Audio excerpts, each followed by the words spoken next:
গরু পাচার কাণ্ডে গ্রেপ্তার হয়ে তিহার জেলে বন্দী ছিলেন অনুব্রত মণ্ডল।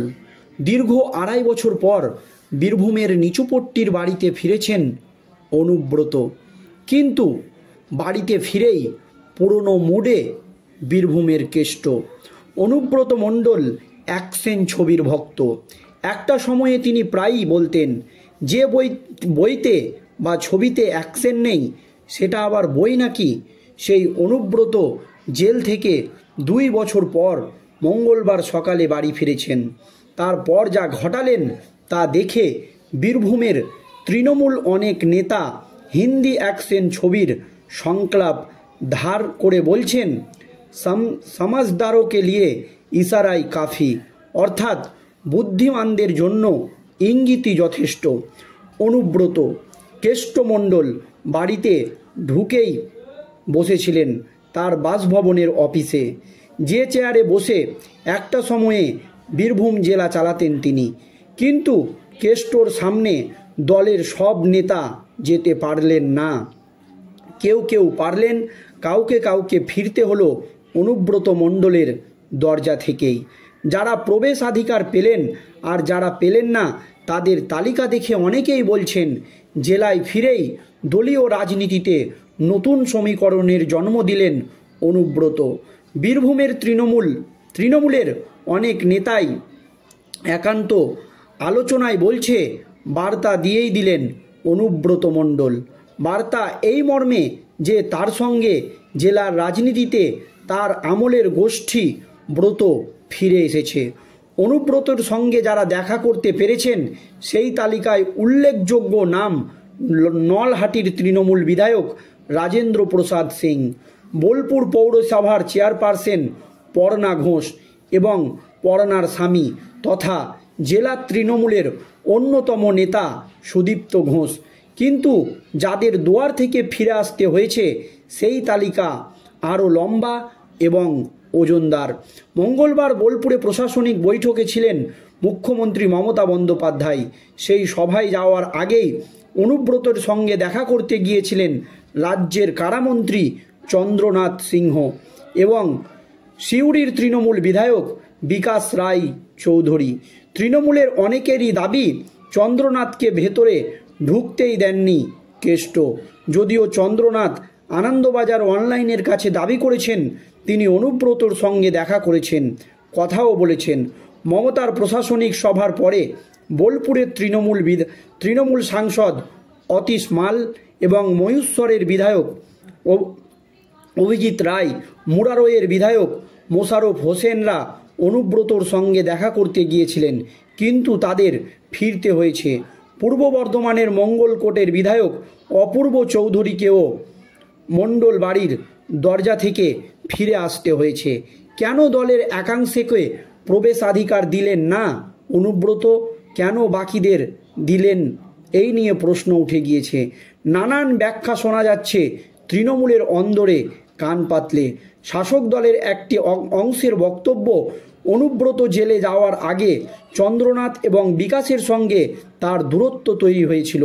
তারা বিপদের সময় অনুব্রত মণ্ডলের পাশে ছিলেন না, তারই প্রতিফলন দেখা গিয়েছে মঙ্গলবার। জেলা তৃণমূলের অন্য একটি অংশ এও বলছে, অনুব্রত আসানসোল জেলে থাকার সময় অনেক নেতাই নিয়মিত সেখানে তার সঙ্গে দেখা করতে যেতেন, কিন্তু দিল্লির তিহার জেলে তাকে নিয়ে যাওয়ার পরে প্রথম সারির কোনো নেতাই প্রায় যোগাযোগ রাখেনি। যারা পাশে ছিলেন তারাই মঙ্গলবার কেষ্টর অন্দরমহলে প্রবেশাধিকার পেয়েছে।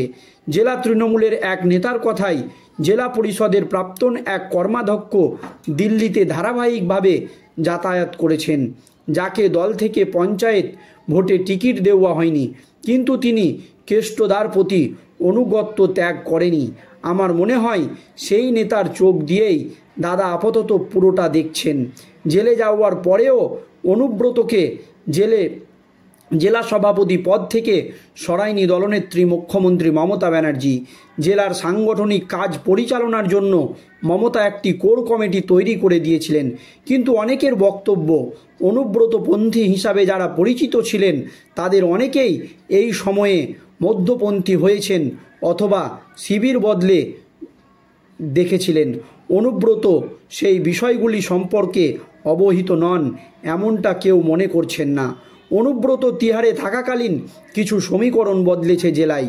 বীরভূমের রাজনীতিতে বরাবর অনুব্রত বিরোধী হিসাবে পরিচিত গাজল শেখ এখন জেলা পরিষদের সভাপতি। নানুরের নেতা গাজল জেলার কোর কমিটির সদস্য। পাশাপাশি দিল্লি গিয়ে যে নেতা অনুব্রতের সবচেয়ে বেশি খোঁজ খবর রাখতেন তিনিই নানুরের। এই বিষয়টি উল্লেখযোগ্য মনে করছেন শাসক দলের অনেকেই। অনুব্রত ফেরার পরের ঘটনা প্রবাহে নজর রেখেছিল কলকাতার তৃণমূল নেতারাও। তাদেরই একজনের কথায় সারাদিন চলে গেল, কিন্তু রানাকে কেষ্টদার বাড়িতে আশেপাশে দেখা গেল না। এটাও কেমন লাগছে। রানা অর্থাৎ লাভপুরের বিধায়ক অভিজিৎ সিং কেষ্টর ডানহাত বলেই পরিচিত। তিনি মুখ্যমন্ত্রীর প্রশাসনিক বৈঠকেও ছিলেন, কিন্তু বোলপুরের নিচুপট্টিতে অনুব্রতর বাড়িতে যায়নি। মমতা বোলপুরের থাকায় তার সঙ্গে অনুব্রতর সাক্ষাৎ নিয়ে একটি জল্পনা হয়েছিল। অনুব্রত বাড়িতে ঢোকার আগেই বলেছিলেন, আমি দিদিকে ভালোবাসি, দিদিও আমায় ভালোবাসেন, শরীর ঠিক থাকলে দিদির সঙ্গে দেখা হবে, কিন্তু তা হয়নি। তৃণমূলের প্রথম সারির নেতাদের বক্তব্য, দিদির সঙ্গে কেষ্টদার কেন দেখা হলো না এই নিয়ে জল্পনা অর্থহীন। দেখা না হওয়াটা স্বাভাবিক। মুখ্যমন্ত্রী সদ্য জামিন পাওয়া কেষ্টদার সঙ্গে দেখা করলে আরও বেশি করে তার ঘাড়ে প্রভাবশালী তত্ত্ব চেপে বসত।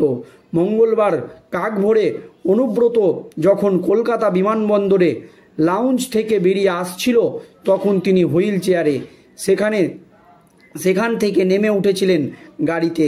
সেই গাড়ি সকাল 9টা নাগাদ বোলপুরের নিচুপট্টির তার বাড়িতে সামনে গিয়ে দাঁড়ায়। হেঁটেই গাড়ি থেকে নামেন তিনি। বাড়ির সামনের রাস্তায় তখন গিজগিজ করছে মানুষ, উঠছে সবুজ আবির, স্লোগান উঠছে অনুব্রত জিন্দাবাদ। বহুদিন পরে যে স্লোগান শুনছেন অনুব্রত। গাড়িতে বসে আবেগতাড়িত হয়ে পড়েছিলেন তিনি। অঝরে কাঁদতে দেখা গেল তাকে। গাড়ি থেকে নেমে সমবেত জনতার উদ্দেশ্যে হাত নেড়ে অনুব্রত ঢুকে যান বাড়িতে। 25 মাস 13 দিন কেটে গিয়েছে। বাড়িতে ফিরেছেন দোর্দণ্ড প্রতাপ অনুব্রত কেষ্টমণ্ডল, কিন্তু প্রথম দিনেই বুঝিয়ে দিলেন অনুব্রত আছেন গোষ্ঠীব্রততেই, আছেন তৃণমূলেও। আর প্রথম দিনেই তিনি কিন্তু একেবারে জোর ঝটকা দিলেন মন্ত্রী চন্দ্রনাথ সিংহ এবং বিকাশ রায় চৌধুরীকে। বাড়িতে ঢুকতেই দিলেন না, কথা বলা তো দূরের কথা, সাক্ষাৎই করলেন না। অন্যান্য তৃণমূল বিধায়করা যেখানে অনুব্রত মণ্ডলের সঙ্গে বৈঠক করলেন, কথা বললেন, সেখানে এই হেভিওয়েট মন্ত্রী এবং বিধায়কদের বাড়িতে ঢুকতেই দিলেন না বীরভূমের কেষ্ট। এই নিয়ে রাজনৈতিক মহলে শুরু হয়েছে জোর চাপান্তর। ধন্যবাদ।